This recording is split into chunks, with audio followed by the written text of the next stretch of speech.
live. I love doing these live. Yeah. It's more natural. Oh, that's what they're. But this is my big sponsor. I love that guy. Right. Larry Zinn is the great. I love him, and you should meet him. He's a third generation. Wow. You never meet third gen. Right. I'm introducing you to Larry. You should go to the auto place with me and meet him. The whole thing. He's the best. I keep hitting the button and losing my audio. All right, we're back, and we're back with an awesome guest. I keep losing my audio because I'm getting so excited. I keep pulling the headsets out of the hook up there. We've got Richard Wilson on. Richard is the guy who basically started the sector of family office service providers. He was the first guy that I became aware of. He holds the preeminent conclaves for all the high net worth investors. They all come there to meet, greet, and find deals. Welcome to the show, Richard Wilson. Thanks, Jim. Wow, that was a real big thanks, Jim. Hey, Richard, now you got to have longer answers than that. Now, Richard, first off, how does a family know whether or not they should have a family office? I think any family that has $100 million in net worth or more for sure needs a single family office. It doesn't mean they should leave a private bank. It doesn't mean they should act conservative or risky, but they need to have someone looking out for them holistically for sure. So you say holistically, and then you talk about the banks. Many of the banks would say that they take a holistic approach. You're really talking about something else, not just the bank, not just the stockbroker, not just the real estate broker. It all comes together, no? Right, for sure. So the whole reason the family office industry exists is that if you're worth $100 million, you don't have the time to remember what your insurance agent said, tell your CPA, tell your wealth manager, and tie it all together. You need somebody playing quarterback for your whole balance sheet. So then the family office is a legal structure that also comes with a bureaucratic structure to help protect somebody's, I'll say it this way, assets. Right. Well, I'll say that 3 more times at least. So, Richard, how'd you get started in the family office advisement business? Really started by just seeing that while I was trying to learn more about the space and meeting with families, that nobody else was being open and providing genuine value. So I started writing on it every single day, and every time I met with a family, I shared what I learned. And in the first 2 years, those outside the industry hired me as a consultant. And then after 2 years, $100 million and billion-dollar families started hiring me for advice because almost no one else has met with 1,000 family offices face-to-face. So I can see the best practices arising. Wow, and so actually you gave a great high five to what we're going to talk about in the second half of the hour, because you started out by blogging on the space, and that's how you got gravitas and became an expert, became well-known, and then put all that to use to create, I got to just say it this way, the billion-dollar empire. Thank you very much. Yeah, we found that the more we give away, it sounds corny, but the more we give away, the more we get in return. This last book that I wrote called The Single Family Office, it's the #1 best-selling book in the whole industry. We spent 700 hours writing it, and you can buy it for $7. So it's like a penny per hour for the time we spent on it. And we've met 60 billionaire families since we released that book.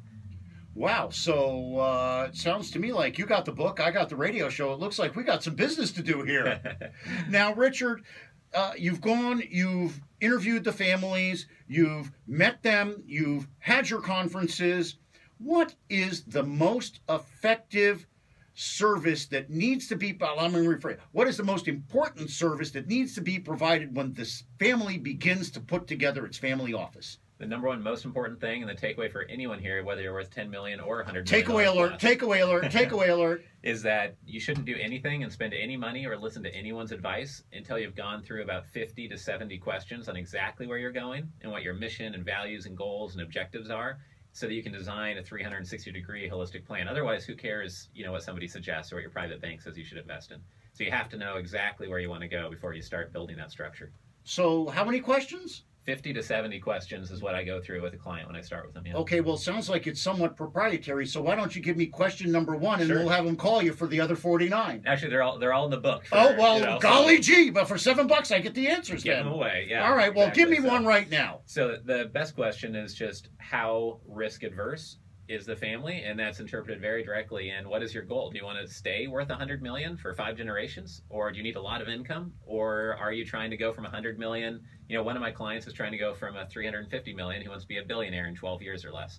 So we're structuring his portfolio to help him achieve that. So wait a minute now. You help structure their portfolio.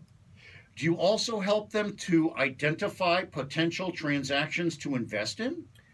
We do the the contract that I just referred to is actually a family that just sold their business last year, and they hired me to start their single family office, help hire out the staff, and then source deals and help them with structuring what types of deals they're going to be entering in, whether it's real estate, operating businesses, etc. So you're a one-stop shop to help somebody who's worth $100 million or more protect their assets. And let's talk about why somebody might want a family office.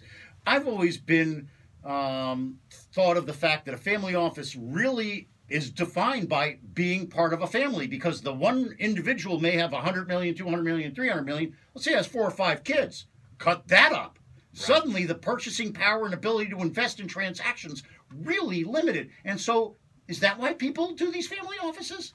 I think the number one reason is they're not satisfied with just a private banking relationship. Almost every client I have has 10, 20, $50 million with a private bank, but it's all the other components they don't get from a traditional private bank. Like if they want to own an apartment building that's not syndicated, it's not a REIT, they just want to buy an apartment building.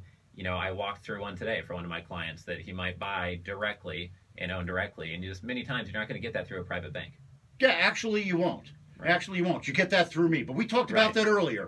We talked about that earlier, and I'd love to help you work with loans and mortgages and leverage that your clients don't need. For sure. For sure.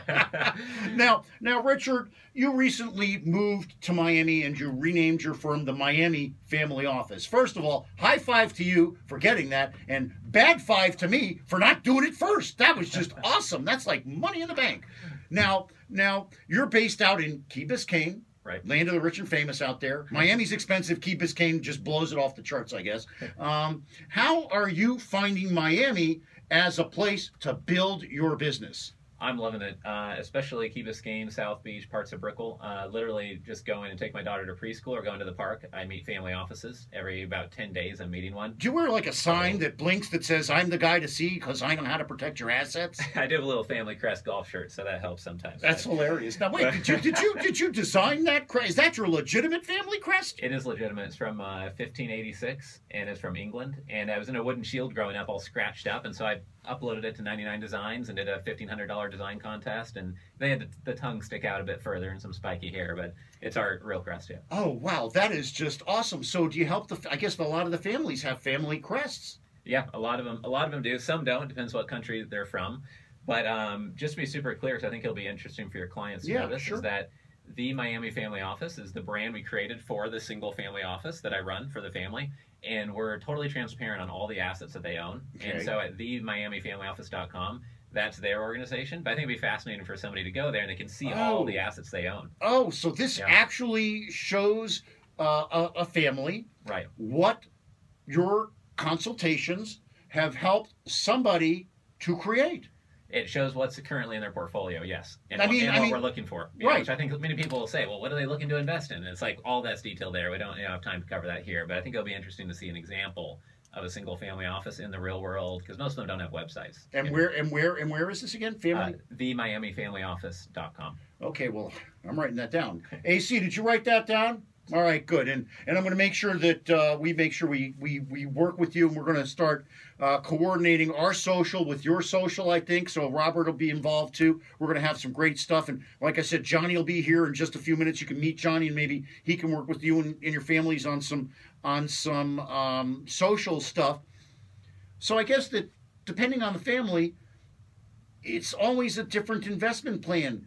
You said it's risk, what type of assets, all kinds of different things. So question number 2, what would that be? After you've assessed their risk, what's the next thing they got to figure out? Part of it is their focus. If they created their wealth in manufacturing, typically the families that do best are going to invest a big portion of their wealth in manufacturing again. That might change based on the other 50 questions you ask. The most important thing is to know where they're going holistically, but I think that many families, they have a research and experience, a connection advantage, just like you do in the real estate space. You can help me or my families navigate the real estate space instantly. My goal, right? Free ad, my goal. So I think that is key, to invest in where you made your money. I mean, it seems obvious, but that's one of the things you need to define early on. Do they want to be like an endowment fund, or do they want to be like a private equity fund, or do they want to be a hybrid and be diversified like an endowment fund in part of their portfolio, but then maybe take some concentrated bets in the industry they know best, or roll up a niche monopoly area in the little operating industry. Well, this is awesome. You know, we only have like 30 seconds left in this segment. We'll go to break early, maybe, and we'll save a little for the next segment. You can stay for a segment more, can't you? Sure. All right, we'll be right back after this. We're going to talk about how billion-dollar families protect their assets, do their investments. You'll hear what it's like to be part of the rich and famous. We'll be back after this with more Richard Wilson talking about Money, Money, Money.